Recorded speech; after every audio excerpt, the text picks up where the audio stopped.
और सबसे पहले बात आज की सबसे बड़ी खबर की।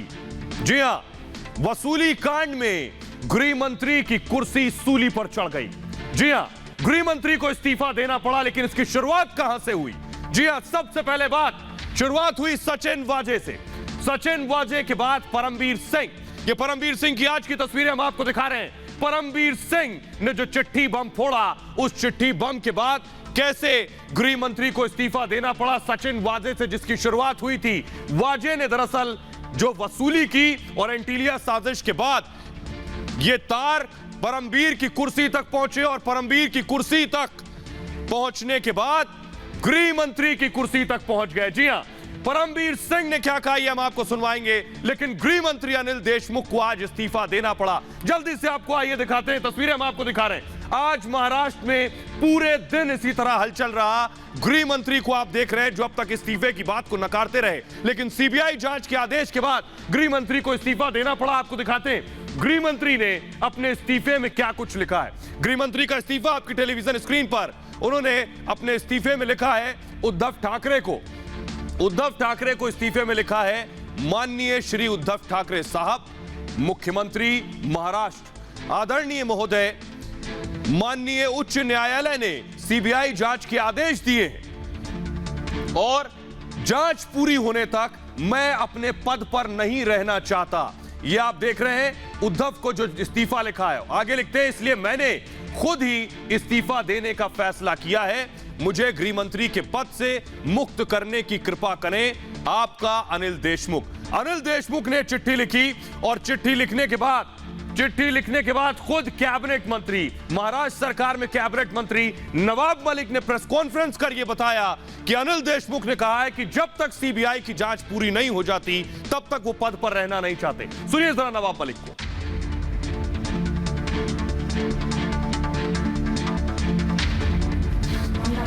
स्वयं अनिल देशमुख जी पार्टी के राष्ट्रीय अध्यक्ष पवार साहब से जाके मिले। उन्होंने इच्छा जाहिर की कि ये प्रिलिमिनरी इंक्वायरी चलते हुए मैं अपने पद पे नहीं रहना चाहता, जिसको लेके पार्टी ने निर्णय लिया कि वे मुख्यमंत्री से जाकर अपना इस्तीफे के बारे में इस्तीफा दें। और पार्टी ने मुख्यमंत्री से विनती की है कि गृह मंत्री का इस्तीफा स्वीकारें। और आइए आपको जल्दी से दिखाते हैं कि आखिर नौबत कैसे आई, कैसे हुआ इस्तीफा, आखिर क्या हुआ जो अनिल देशमुख को इस्तीफा देना पड़ा। मैं आपको बताऊं, जैसे ही आदेश आया सुप्रीम कोर्ट हाई कोर्ट से कि गृह मंत्री को अब कुर्सी पे अगर रहेंगे तो निष्पक्ष जांच नहीं हो सकती है, इसलिए सीबीआई जांच के आदेश दिए गए। तो हुआ क्या, सीबीआई जांच के आदेश के बाद हड़कंप मच गया। इसके बाद आपको बताएं कि पवार के आवास पर आपात बैठक बुलाई गई। फौरन एक बैठक बुलाई गई पवार के आवास पर, और इस बैठक के बाद अजित पवार इस बैठक में, सुप्रिया सुले शामिल थी। इसके अलावा खुद अनिल देशमुख भी इस बैठक में शामिल थे। जी हां, अनिल देशमुख इस आपात बैठक में पहुंचे थे और अनिल देशमुख के पहुंचने के बाद मैं आपको बताऊं, वहां उन्होंने कहा कि वो इस्तीफा देना चाहते हैं। जल्दी अगर मैं आपको दिखाऊं, वहां उन्होंने कहा कि वो इस्तीफा देना चाहते हैं। देशमुख ने इस्तीफे का प्रस्ताव दिया और इस्तीफा स्वीकार हो गया। और इस्तीफा स्वीकार होने के बाद बड़ा सवाल ये है, इस्तीफा स्वीकार होने के बाद खुद महाराष्ट्र के पूर्व मुख्यमंत्री देवेंद्र फडणवीस सामने आए और उन्होंने सीधा सवाल किया कि आखिर मुख्यमंत्री सचिन वाजे पर तो बोलने आए थे कि ये कोई लादेन नहीं है, लेकिन मुख्यमंत्री क्यों चुप है? सुनिए जरा। और इस बीच बड़ी खबर आ रही है, आपको बता दें कि भूकंप के तेज झटके महसूस किए गए हैं। बड़ी खबर दर्शकों को बता दें, गुवाहाटी में भूकंप के तेज झटके महसूस किए गए हैं। गुवाहाटी से बड़ी खबर मिल रही है, असम में भूकंप के तेज झटके महसूस किए गए हैं। रिक्टर स्केल पर इसकी तीव्रता 6.1 आंकी गई है। सिक्किम में गंगटोक में भी बताया जा रहा है भूकंप का केंद्र रहा है।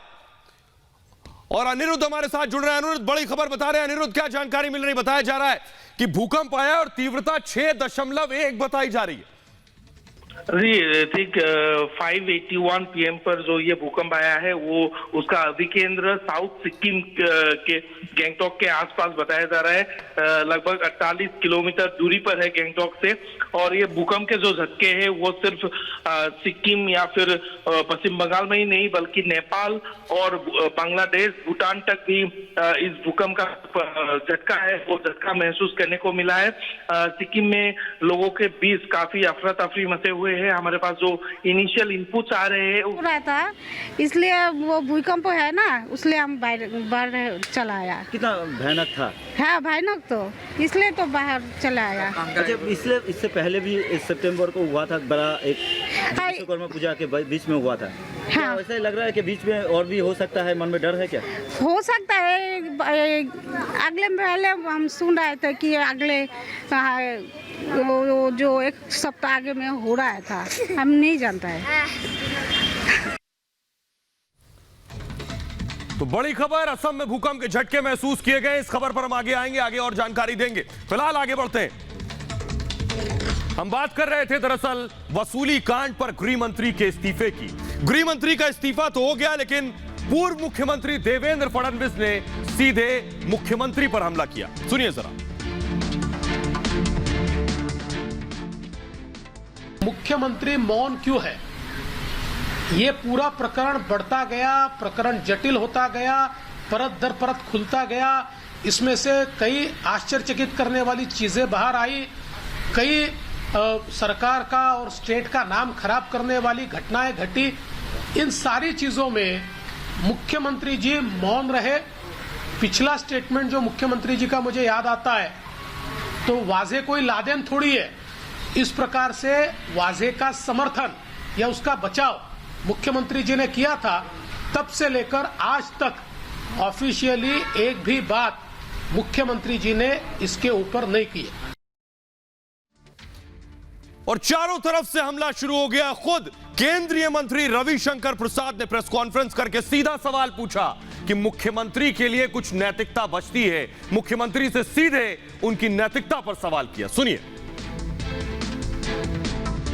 मुख्यमंत्री जी, आपकी कोई नैतिकता है कि नहीं? उद्धव ठाकरे जी, आपके मुख्यमंत्री तो रोज अपने को डिफेंड करते थे, मंत्री, गृह मंत्री। आप तो कुछ नहीं बोलते थे। आपकी पार्टी, आपकी सरकार, आपके प्रवक्ता, आपके नेता और देशमुख साहब खुद ही अपने को डिफेंड करते थे। तो उद्धव ठाकरे जी, आपकी नैतिकता कहाँ है? क्या हम आपके नैतिकता के बारे में कुछ सुनेंगे? तो अब आइए आपको बताते हैं कि आखिर देशमुख पर आरोप क्या है। देशमुख पर कौन से आरोप थे जिसने उनकी कुर्सी ले ली। देशमुख पर 3 बड़े आरोप जो लगे। पहला ये कि 100 करोड़ की वसूली का आरोप। दूसरा आरोप जो देशमुख पर लगा वो ये कि वाजे को उगाही का टारगेट दिया था देशमुख ने। और तीसरा आरोप जो देशमुख पर लगा वो ये कि पब और बार से वसूली का आरोप लगा। और इन्हीं आरोपों पर आज बीजेपी ने देशमुख पर हमला बोला। सुनिए जरा क्या कुछ कहा पूर्व मुख्यमंत्री ने। देशमुख जी ने कहा था वाजे को कि जैसा आरोप लगाया गया था कि मुंबई में लगभग 1750 बार है, रेस्टोरेंट है, तो आप हर महीने हमें 100 करोड़ कलेक्शन करके दीजिए। तो हम लोगों ने एक विषय उठाया था कि ये टारगेट सिर्फ एक सिटी मुंबई का है, तो पूरे महाराष्ट्र का टारगेट क्या था? और ये टारगेट सिर्फ एक मंत्री, गृह मंत्री जी का है, तो बाकी मंत्रियों का टारगेट क्या था? गृह मंत्री का ये इस्तीफा बहुत पहले आना चाहिए था। जिस समय इस प्रकार के आरोप लगे, फिर पूर्व पुलिस कमिश्नर का पत्र आया, पूर्व कमिश्नर इंटेलिजेंस का रिपोर्ट खुला हुआ। इसमें से किस प्रकार से सरकार में रैकेट चल रहा है, ये सारी चीजें बाहर आई। सचिव वाजे, इनके इन्वेस्टिगेशन में जो जो चीजें बाहर आई वो आश्चर्यचकित करने वाली थी। और आइए अब आपको बताते हैं कि आखिर कि क्या कुछ कहा। परमबीर का क्या आरोप था देशमुख पर? देशमुख पर परमबीर का आरोप था कि 100 करोड़ की वसूली का आरोप देशमुख ने लगाया था, देशमुख पर परमबीर ने लगाया था। उगाही की सीबीआई जांच की मांग की थी, देशमुख के घर के सीसीटीवी जांच की मांग की थी, पुलिस तबादलों में भ्रष्टाचार का इल्जाम लगाया था, अपने ट्रांसफर को चुनौती दी थी। ये सारी चीजें परमबीर की याचिका में शामिल थी, जो उन्होंने हाईकोर्ट में याचिका लगाई थी। लेकिन आपको बताऊं कि आखिर हाईकोर्ट ने क्या कहा। परमबीर ने जो याचिका लगाई उस पर हाईकोर्ट ने कहा, परमबीर को पहले फटकार लगाई, फटकार लगाते हुए क्या कहा, हाईकोर्ट ने क्या कहा यह मैं आपको बताऊंगा। वसूली के आरोप पर एफआईआर कहां है? हाईकोर्ट ने पहला सवाल पूछा था कि आखिर वसूली के आरोप लगा दिए और एफआईआर कहां है, यह सवाल था पहला। इसके अलावा मैं आपको बताऊं, अगर तेजी से मैं चला सकूं, बिना एफआईआर जांच के आदेश कैसे? दूसरा सवाल यह था कि बिना एफआईआर के कैसे जांच के आदेश देते हैं? सीएम को पत्र लिखना काफी नहीं है, क्योंकि परमबीर ने सीएम को पत्र लिखा था और कहा गया यह काफी नहीं है, अगर ट्रांसफर में परेशानी है तो संबंधित फोरम में जा सकते हैं। यानी हाईकोर्ट ने कहा कि आपकी याचिका दरअसल ठीक नहीं है, आपको अगर वसूली पर आरोप लगाने तो आप एफआईआर करवाइए, आपने एफआईआर करवाई नहीं, आप हाईकोर्ट को मैजिस्ट्रेट कोर्ट नहीं बना सकते हैं। दूसरा, अगर आपको अपने ट्रांसफर से दिक्कत है तो आप फिर उससे संबंधित फोरम में जाइए, यह वो प्लेटफॉर्म नहीं है। परमबीर सिंह जब बाहर निकले तो आज उनसे सवाल किया मीडिया ने। देखिए जरा परमबीर सिंह सवालों से कैसे भागे, कुछ कहने से बचते नजर आए। No, I have no comments. I have no comments. Sir, it's a relief for you to. No, I have no comments to make on this. Do you believe that the truth will come out, sir? No comments. No comments. The investigation has been given to CBI, sir. No comments. No comments. Sir, CBI has to submit report in 15 days, sir. No, I have no comments. I have no comments. Sir, it's a relief for you to. No, I have no comments to make on this. Do you believe that the truth will come out, sir? No comments. No comments. The investigation has been given to CBI, sir. No comments. No comments. Sir, CBI has to submit report in 15 days, sir. तो दरअसल परमबीर की याचिका पर उन्हें फटकार बेशक लगी हो, लेकिन परमबीर जो चाहते थे वो हो गया, क्योंकि परमबीर खुद की कुर्सी जाने के बाद उन्होंने सीधे सीधे गृह मंत्री को चुनौती दी थी, और गृह मंत्री को चुनौती देने के बाद गृह मंत्री का इस्तीफा देना परमबीर की जीत की पहली सीढ़ी है। लेकिन यह मुमकिन कैसे हुआ? जब हाईकोर्ट ने परमबीर को फटकार लगाई और उनकी याचिका को कंसीडर नहीं किया, तो यह मुमकिन हुआ एक और याचिका के जरिए। किसकी याचिका थी वो, यह आपको बताएंगे, लेकिन देखिए पहले कोर्ट में हुआ क्या, जिसके बाद सीबीआई जांच के आदेश दे दिए गए। देखिए इस रिपोर्ट में।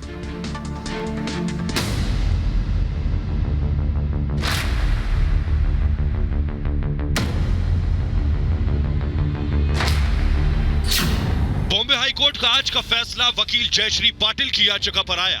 वकील जयश्री ने परमबीर की चिट्ठी के बाद ये याचिका दायर की थी। इसमें जयश्री ने 100 करोड़ की वसूली की सीबीआई जांच की मांग की थी। कोर्ट ने मामले में सीबीआई जांच के आदेश दिए। जयश्री ने अपनी याचिका में देशमुख के बंगले की सीसीटीवी सुरक्षित करने की मांग की थी। इस पर कोर्ट ने कहा कि देशमुख के मंत्री रहते निष्पक्ष जांच संभव नहीं और लोकल पुलिस ये जांच निष्पक्ष तौर पर नहीं कर सकती। परमबीर के लेटर बम के आधार पर देशमुख से मिलने कौन कौन आया, इसकी पुष्टि जरूरी है। इस पर कोर्ट ने माना कि देशमुख पर लगे सभी आरोप गंभीर हैं। जयश्री ने हाईकोर्ट से मांग की थी कि जांच के लिए कोर्ट का निर्देश जरूरी है। इस पर कोर्ट ने सहमति जताते हुए कहा कि वो इसकी सीबीआई जांच का आदेश दे रहे हैं। कोर्ट ने इस मामले को असाधारण बताते हुए कहा कि देशमुख के गृह मंत्री रहते पुलिस के लिए इसकी स्वतंत्र जांच करना मुश्किल है।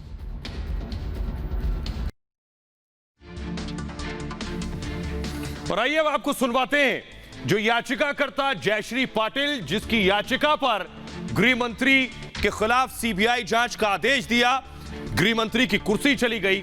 सुनिए जरा जयश्री पाटिल को।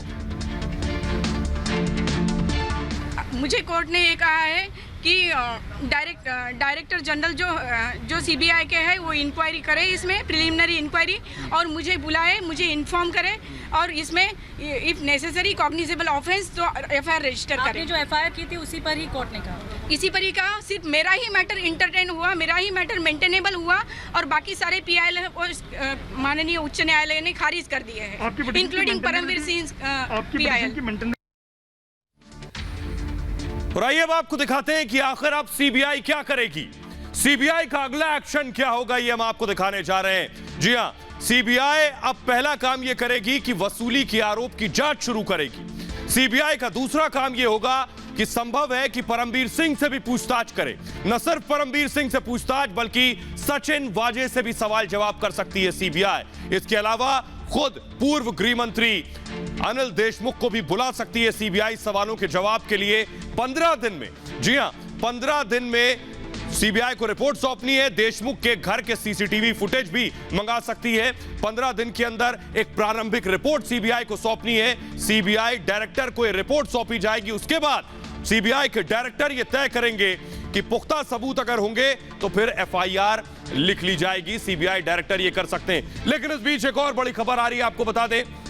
बड़ी खबर यह है कि सीबीआई एक्शन में आ गई है। जी हां, खबर यह मिल रही है सीबीआई कल ही मुंबई रवाना हो सकती है। बड़ी खबर आपको बता दें, सीबीआई एक्शन में आ गई है। पूरी तरह से सीबीआई तैयारी कर चुकी है कि इस मामले में कैसे आगे बढ़ना है। वसूली कांड को लेकर यह सीबीआई का एक्शन है। कल दिल्ली से मुंबई जाएगी सीबीआई की टीम। बड़ी खबर यह मिल रही है, देशमुख मामले में सबूत जुटाएगी सीबीआई और उसके बाद वहां जाकर इन्वेस्टिगेशन को आगे बढ़ाएगी सीबीआई।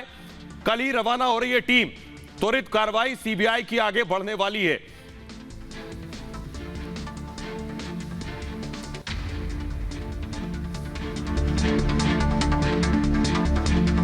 तो सीबीआई कल से एक्शन शुरू कर रही है। लेकिन आइए, सवाल यह है कि आखिर फडणवीस जो बात कह रहे हैं, वो कह रहे हैं सिर्फ गृह मंत्री की कुर्सी, या फिर कुछ और भी हैं, कुछ और लोग भी हैं। अगला नंबर किसका है, सुनिए जरा देवेंद्र फडणवीस को। मैं बिल्कुल मानता हूं कि दूध का दूध पानी का पानी होगा। बहुत चीजें इसमें से बाहर आएगी।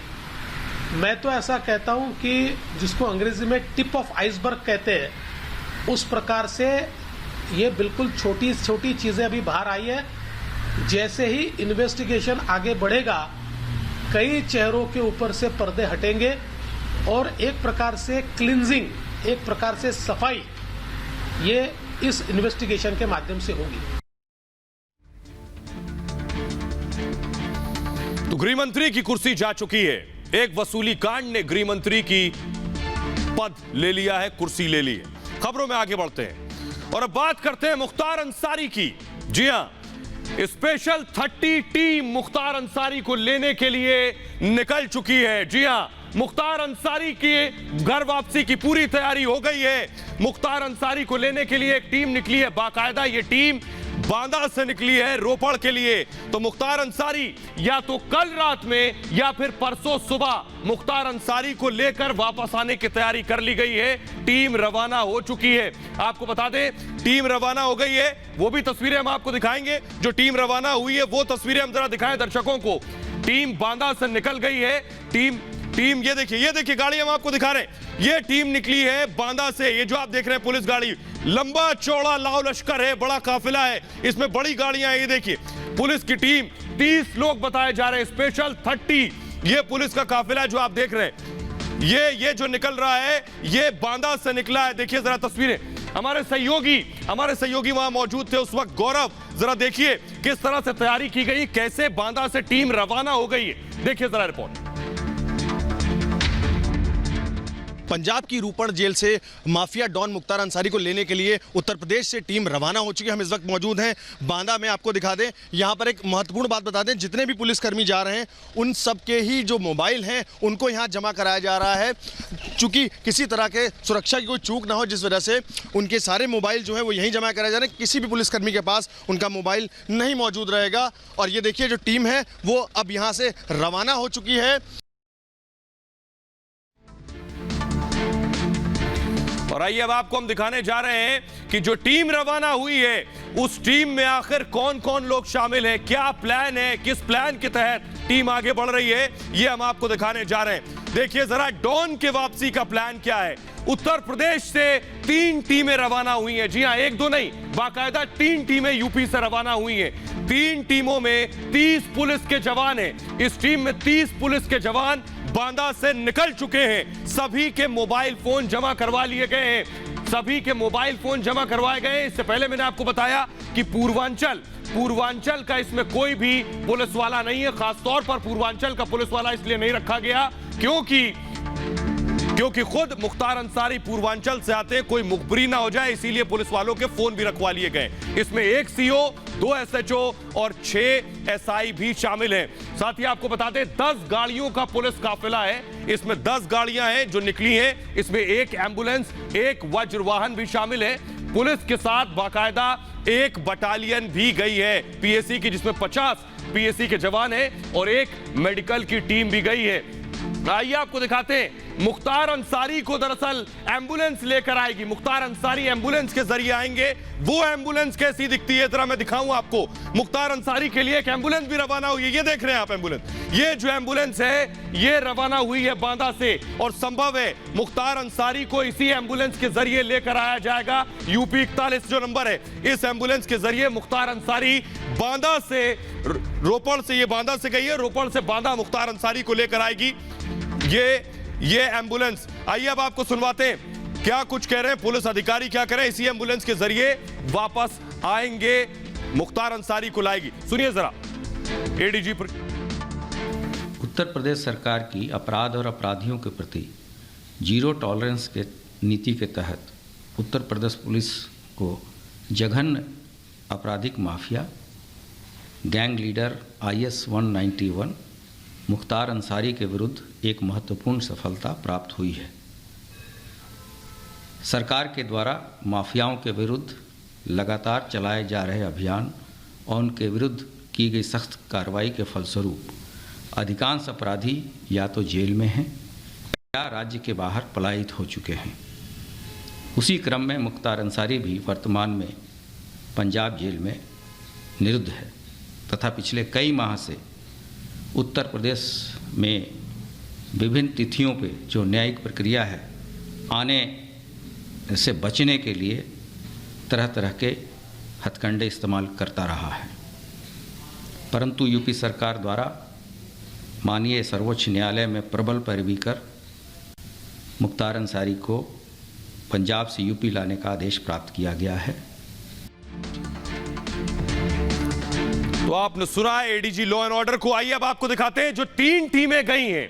ये 3 टीमें 3 अलग अलग रास्तों से गई हैं। ये रूट क्या है, कैसे, दरअसल मैं आपको बताऊं, बांदा से रोपड़ के लिए टीम गई है। ये मैप आपके आगे आ गया है, बांदा टू रोपड़।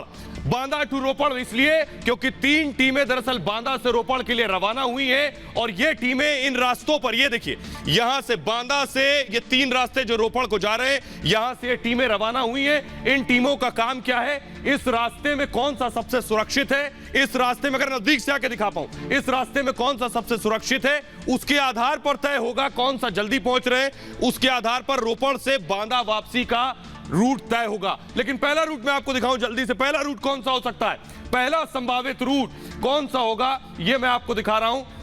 पहला संभावित रूट हो सकता है जो अगर बांदा से फिरोजाबाद और फिरोजाबाद से कुरुक्षेत्र और कुरुक्षेत्र से होता हुआ चंडीगढ़ और चंडीगढ़ से रोपड़, ये जो टीम गई है ये बांदा से रोपड़ इस रास्ते से पहली टीम गई है। संभव है अगर ये रास्ता ठीक लगेगा तो रोपड़ से चंडीगढ़, कुरुक्षेत्र, फिरोजाबाद होते हुए बांदा आएंगे। दूसरा रूट मैं आपको दिखाऊं, दूसरा रूट क्या है, दूसरे रूट पे जो टीम दूसरी गई है वो टीम दरअसल बांदा से निकली है। बांदा से उसने सहारनपुर पश्चिमी उत्तर प्रदेश में एंटर हुई है, यहां से फिर वो यमुनानगर की तरफ गई है, पंचकुला होते हुए रोपड़ गई है। ये रास्ता सूट करेगा तो रोपड़ से इसी रास्ते से ये वापस आएंगे। तीसरा रूट मैं आपको दिखाऊं, तीसरा रूट जो है वो तीसरी टीम जो गई है वो तीसरे रूट पर गई है, वो बांदा से शामली आएगी, यानी सहारनपुर न जाकर शामली आएगी, शामली से करनाल, करनाल में दाखिल होगी, फिर चंडीगढ़ होते हुए रोपड़।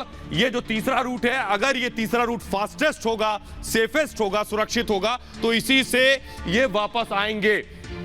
तो टीम पहुंची नहीं है अभी, टीम पहुंचेगी रात में या हो सकता है सुबह पहुंचे या बीच में कहीं स्टे लेगी, लेकिन पंजाब की पुलिस की पूरी तैयारी है मुख्तार अंसारी के हैंडओवर की। सुनिए जरा। ਪ੍ਰੋਸੀਜਰ ਇਹ ਹੁੰਦਾ ਕਿ ਜਿਸ ਵੇਲੇ ਬੰਦੀ ਤੋਂ ਪਹਿਲਾਂ ਜੇ ਕੋਈ ਆ ਜਾਏਗਾ, ਜਿਸ ਵੇਲੇ ਉਹਨਾਂ ਨੂੰ ਬੈਰਕਾਂ 'ਚ ਬੰਦ ਕਰ ਦਿੱਤਾ ਜਾਂਦਾ, ਉਹਦੇ ਬਾਅਦ ਕੋਈ ਵੀ ਕੈਦੀ ਜਿਹੜਾ ਉਹ ਕਿਸੇ ਨੂੰ ਨਹੀਂ ਦਿੱਤਾ ਜਾ ਸਕਦਾ। ਅਗਰ ਅੱਜ 7 ਵਜੇ ਤੋਂ ਬਾਅਦ ਆਉਂਦੇ ਆ, 7 ਵਜੇ ਤੋਂ ਬਾਅਦ ਨਹੀਂ, ਜੇ 6 ਵਜੇ ਤੋਂ ਪਹਿਲਾਂ ਆਉਣਗੇ ਤਾਂ ਉਹਨਾਂ ਨੂੰ ਹੈਂਡਓਵਰ ਕਰ ਦਿੱਤਾ ਜਾਏਗਾ, ਵਰਨਾ ਕੱਲ ਹੋਏਗਾ। तो आपने सुना। आइए अब आपको दिखाते हैं रोपड़ में रोपड़ में किस तरह की तैयारियां की गई हैं, रोपड़ में सुरक्षा व्यवस्था कैसी है, जरा देखिए हमारे सहयोगी की रिपोर्ट। 2019 से रोपड़ की इसी जेल में मुख्तार अंसारी आज तक बंद है और अब वो समा खत्म हो चुका है कि वो पंजाब सरकार के शेल्टर से बाहर निकलेगा, क्योंकि पंजाब सरकार ने बहुत कोशिश की बचाने की, लेकिन अब सुप्रीम कोर्ट की रूलिंग के बाद उसको वापस लौटना ही होगा। और जो व्यवस्था की बात कर रहे हैं, जो पंजाब सरकार है उन्होंने पहले ही निर्देश जारी कर दिए हैं कि रोपड़ की जो जेल सुप्रिंटेंडेंट है वो अपना हैंडओवर बनाएंगे जब यूपी की पुलिस यहाँ पे पहुँच जाएगी। उसके बाद हैंडओवर बनाया जाएगा। हैंडओवर के बाद वो मुख्तार अंसारी को हैंडओवर कर देंगे। डॉक्यूमेंटेशन जो है वो पहले से रेडी रखी हुई है ताकि उस समय ज़्यादा व्यवस्था, ज़्यादा समय ना खारिज हो। तो आपने देखा रोपड़ में क्या तैयारी है। रोपड़ से लेकर बांदा आया जाएगा। बांदा में मैं आपको दिखाऊं बांदा में क्या तैयारियां और किस लेवल पर की गई हैं। ये बांदा जेल की तस्वीरें हम आपको दिखा रहे हैं। बांदा में पूरी तैयारी कर ली गई है, बाकायदा सुरक्षा व्यवस्था, ये देखिए बाकायदा सुरक्षा बढ़ा दी गई है। बांदा की तस्वीरें हम आपको जेल की दिखा रहे हैं क्योंकि मुख्तार अंसारी की सुरक्षा पर दरअसल सवाल उठाए गए थे कि उनकी सुरक्षा पुख्ता हो। इसी के मद्देनजर ये सारे कदम उठाए जा रहे हैं। इसके अलावा मैं आपको बताऊं कि कैसे क्या कुछ सुरक्षा व्यवस्था होगी जेल के अंदर आसपास, ये आइए मैं आपको दिखाता हूं। ये मैं आपको दिखाऊंगा। आइए ये मैं आपको दिखाऊंगा कि किस तरह से सुरक्षा व्यवस्था की गई है। ये वॉल पर मैं आपको दिखाने जा रहा हूं कि बैरक नंबर 15 में रखा जाएगा मुख्तार अंसारी को। जी हां, बैरक नंबर 15 में रखा जाएगा मुख्तार अंसारी को। जेल में सीसीटीवी बढ़ा दिए गए हैं। इसके अलावा मैं आपको बताऊं कि पूर्वांचल के पुलिस कर्मी हटा दिए गए हैं, यानी जो भी पूर्वांचल से ताल्लुक रखता है उसे हटा दिया गया है। 10 से 15 फीट पर पुलिसकर्मी मौजूद होंगे। सुरक्षा व्यवस्था बढ़ा दी गई है। इसके अलावा जेल में आने वालों पर खास नजर रखी जा रही है क्योंकि जब तक दूसरी कोर्ट ये तय नहीं करेगी मुख्तार को कहां रखना है, उसे बांधा रखा जाएगा। जेल स्टाफ की पड़ताल की जाएगी और साथ ही साथ नए कैदियों की विशेष जांच भी होगी। तो इस तरह से बढ़ा दिया गया है जेल की सुरक्षा। जेल के बाहर एक और गेट है और गेट के बाहर भी सुरक्षा बढ़ा दी गई। गेट के दोनों तरफ चौकियां लगा दी गई हैं। ये तैयारी है। मेन गेट पर सीसीटीवी भी निगरानी करेगा। तो ये सुरक्षा व्यवस्था बढ़ाई गई है बांदा जेल के बाहर। देखिए हमारे सहयोगी गौरव वहां मौजूद है, उनकी रिपोर्ट देखिए जरा। पंजाब की रोपड़ जेल से मुख्तार अंसारी को लाया जाएगा अब बांदा की इस जेल में। जी हाँ, तस्वीरें आपको दिखा रहे हैं बांदा की जिला कारागार की। यहाँ देखिए 6 की रात या 7 की सुबह मुख्तार अंसारी को कड़ी सुरक्षा के बीच इस जेल में लाया जाएगा। आपको बता दें जिस तरह से ये देखिए एक नई पिकेट यहाँ पर बनाई जा रही। चूंकि सुरक्षा की दृष्टि से बात की जाए तो पहले जो गेट अंदर आपको दिखाई दे रहा है वहीं से एंट्रेंस थी, लेकिन उसके बाद जब से ये मुख्तार अंसारी को यहाँ आने की बात सामने आई थी उसके बाद से ही लगातार जो पूरा कैंपस है उसके बाहर गेट लगा दिया है। किसी भी व्यक्ति की एंट्री अंदर सार्वजनिक रूप से नहीं जा सकता है। उसकी चेकिंग होगी प्रॉपर, उसके बाद ही वो अंदर जाएगा। और आपको बता दें कि जेल की अगर बात की जाए तो अंदर सीसीटीवी कैमरे की जो संख्या थी उनको बढ़ा दिया गया है। और वहीं अगर पुलिसकर्मियों की बात की जाए तो अंदर जिस संख्या में पुलिसकर्मी तैनात थे उनकी भी जो संख्या उसको बढ़ा दिया गया है। और आपको बता दें पूर्वांचल से जुड़े हुए पुलिसकर्मियों की पोस्टिंग अंदर जेल में नहीं होगी। तो आपने देखी गौरव की रिपोर्ट जो बांदा जेल के बाहर मौजूद है, किस तरह सुरक्षा बढ़ा दी गई है, चाक चौबंद सुरक्षा कर दी गई है। लेकिन उत्तर प्रदेश के पूर्व मुख्यमंत्री से जब मुख्तार अंसारी को लेकर सवाल पूछा गया, क्योंकि उनके पिता मुलायम सिंह यादव के मुख्यमंत्री काल को लेकर बहुत सवाल उठे मुख्तार को संरक्षण देने को लेकर, इसलिए क्या कुछ कहा अखिलेश यादव ने, सुनिए जरा। देश का कानून सब मानते हैं और हम जानते हैं इस बात को क्योंकि अखबारों टीवी पे पढ़ा है। उनके जो वकील हैं या उनके परिवार के सदस्य यही कह रहे हैं उन्हें पूरा कोर्ट पे भरोसा है, न्याय मिलेगा। इस तरीके से भारतीय जनता पार्टी का कामकाज है, ये उम्मीद कर पाना मुश्किल है कि न्याय मिलेगा किसी को। तो अखिलेश यादव को आपने सुना।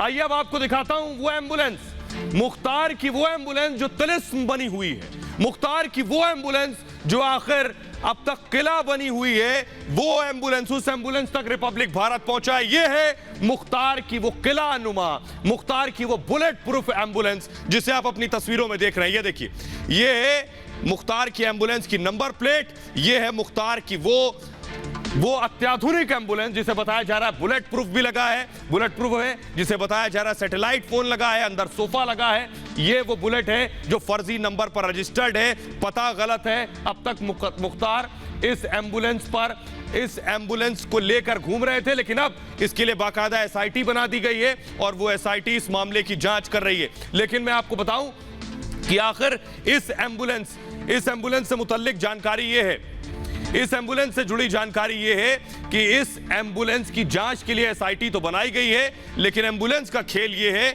कि जब एम्बुलेंस में पहुंची टीम तो सीटें उखड़ी हुई थी एम्बुलेंस की। हकीकत ये है जब टीम पहुंची तो वायरिंग तोड़ दी गई थी। क्या ये साजिशन तोड़ी गई है, कोई चीज छिपाने की कोशिश की गई, या जब एसआईटी की टीम पहुंची न सिर्फ वायरिंग टूटी हुई थी बल्कि नंबर प्लेट से भी छेड़छाड़ की गई थी। ये क्यों की गई? क्या एसआईटी से कुछ छिपाने के लिए किया गया? इसके अलावा मैं आपको बताऊं, टूटा हुआ बम्पर भी मिला है, यानी बम्पर तक टूटा हुआ था एम्बुलेंस का। तो ये बता रहा है कि उखड़े हुए मैट्स भी मिले। ये सब क्या साजिशन किया गया?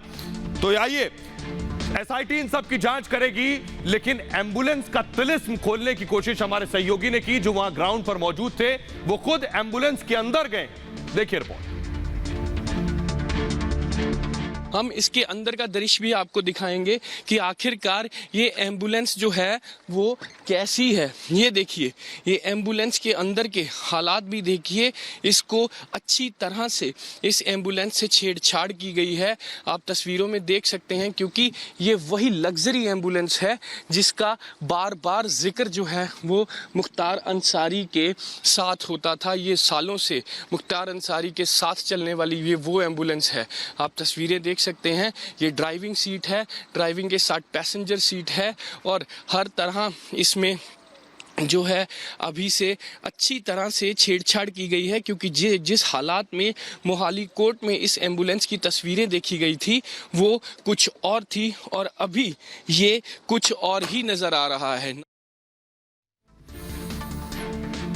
तो आपने देखा कि मुख्तार अंसारी की जो एम्बुलेंस थी उसमें छेड़छाड़ की गई है, लेकिन आज की सबसे बड़ी खबर यह है कि जो टीम रवाना हुई है बांदा से वो आधा रास्ता क्रॉस कर चुकी है। यानी आज टीम रास्ते में कहीं रुकने वाली है और उसके बाद ये टीम आगे रोपड़ के लिए बढ़ेगी। कल दोपहर या शाम तक ये टीम पहुंचेगी। तो कल रात को ये रोपड़ से लेकर बांदा आएगी या फिर परसों सुबह ये रोपड़ से बांदा के लिए निकलेगी। तो मुख्तार अंसारी, आप देखिए जरा, मुख्तार अंसारी बेशक व्हील चेयर पर चल रहे हो, लेकिन लाओ लश्कर देखिए, पुलिस वाले गिनिए जरा, इनके चारों तरफ कितने पुलिस वाले, अगर आप गिन सके कितने पुलिस वाले हैं। पंजाब पुलिस का संरक्षण, पंजाब की सियासत और सरकार का संरक्षण, ये देखिए गिन सके अगर आप, 3 इधर हैं और 3 इधर, 6 पुलिस वाले व्हील चेयर पर उन्हें घेरे हुए हैं और मुख्तार को ये कोर्ट लेकर पहुंचे थे। और कल जब सौंपा जाएगा, सुपुर्दगी होगी, क्योंकि खुद वहां की पुलिस ने कहा है कि 6 बजे के बाद मुख्तार को हम नहीं सौंपेंगे, उससे पहले या तो मुख्तार का हैंडओवर ले लें। तो पूरी संभावना है कि मुख्तार अंसारी को या तो कल रात लेकर निकलेगी, क्योंकि रोपड़ से लगभग बांदा का जो डिस्टेंस है और लगभग 800 किलोमीटर से ज्यादा है और 15 घंटे का ये रास्ता है। तो संभव है कल रात या परसों सुबह लेकर पुलिस वहां से निकले। बहरहाल आप देख रहे थे, ये भारत की बात